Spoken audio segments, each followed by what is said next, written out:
Assalamualaikum warahmatullahi wabarakatuh. Hello everyone, my name is Ida Febrianti, which name 2003111087 from Biology majoring in Biology Class B, Riau University. On this occasion, I will explain about perfect tense. Jadi, pada kesempatan kali ini saya akan membahas mengenai perfect tense. Sebelum terlalu jauh kita membahas mengenai perfect tense ini, yang pertama kita harus mengetahui pengertian dari perfect tense. Perfect tense adalah suatu tenses yang digunakan untuk menyatakan suatu kejadian pada masa dahulu namun masih terjadi pada masa sekarang, atau suatu kejadian yang telah selesai pada titik waktu tertentu namun efeknya masih bisa dirasakan sampai saat sekarang. Secara singkatnya, simple perfect tense ini menghubungkan masa lalu dengan masa sekarang.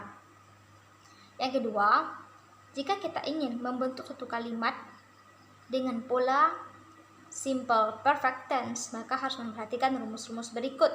Yang pertama, jika kita ingin membentuk kalimat positif perfect tense, rumusnya yaitu subject, kemudian to be yang digunakan yaitu have dengan has, kemudian verb 3 atau kata kerja dalam bentuk ketiga, dan baru keterangan waktu.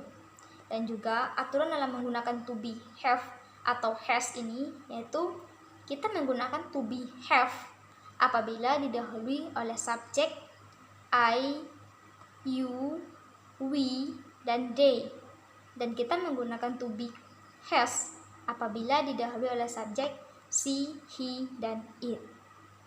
Nah, sekarang kita akan masuk ke dalam contoh dari kalimat positif perfect tense, yaitu contohnya itu he has learned English for 1 year.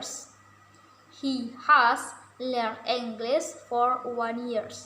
Nah, yang berperan sebagai subjek di sini adalah he, to be-nya menggunakan has karena didahului oleh subjek he. Kemudian learn adalah verb 3 atau kata kerja dalam bentuk ketiga, dan for 1 year adalah keterangan waktunya. Adapun contoh selanjutnya yaitu adalah sebagai berikut. Kemudian yang kedua, kalimat negatif. Nah, pada kalimat negatif ini menggunakan rumus subjek, to be, have atau has, kemudian ditambah not, baru verb 3 atau kata kerja dalam bentuk ketiga. Nah, perbedaannya dengan kalimat positif, pada kalimat negatif ini kita menggunakan kata not. Contohnya, he has not learned English for 1 year.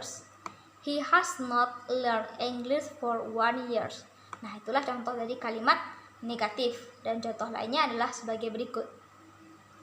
Kemudian yang ketiga adalah kalimat interrogatif atau kalimat tanya. Kalimat tanya ini agak berbeda sedikit, yang mana to be lebih didahulukan, kemudian baru subjek, baru verb 3. Jadi rumusnya menjadi to be, subjek, dan verb 3 atau kata kerja dalam bentuk ketiga. Contohnya, has he learned English for 1 year? Has he learned English for 1 year? Yang dimana has di sini adalah sebagai to be, he di sini sebagai subjek, learn ini adalah verb 3, for 1 year adalah keterangan waktunya.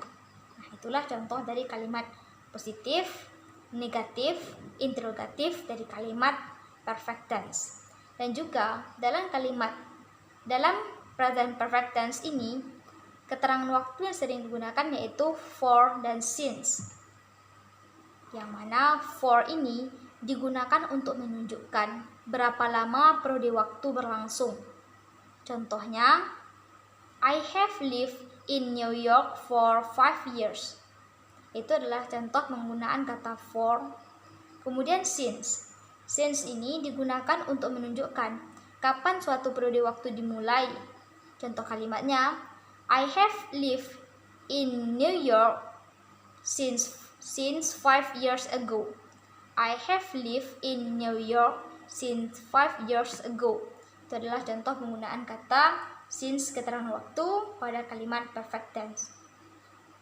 Jadi setelah kita mengetahui pengertian perfect tense, rumus untuk membentuk kalimat perfect tense, kemudian keterangan waktunya, dan juga kita harus mengetahui simple perfect tense ini digunakan untuk apa. Yang pertama, simple perfect tense ini digunakan untuk menjelaskan suatu kejadian yang telah dimulai pada masa lalu dan masih berlanjut sampai sekarang. Yang kedua, untuk menjelaskan kejadian yang telah dimulai dan berakhir di masa lampau dan efeknya masih berlanjut sampai pada saat sekarang. Kemudian yang ketiga, untuk menunjukkan bahwa suatu kejadian terjadi berulang kali di masa lampau. Yang keempat, untuk mengungkapkan kejadian yang baru saja terjadi atau dilakukan.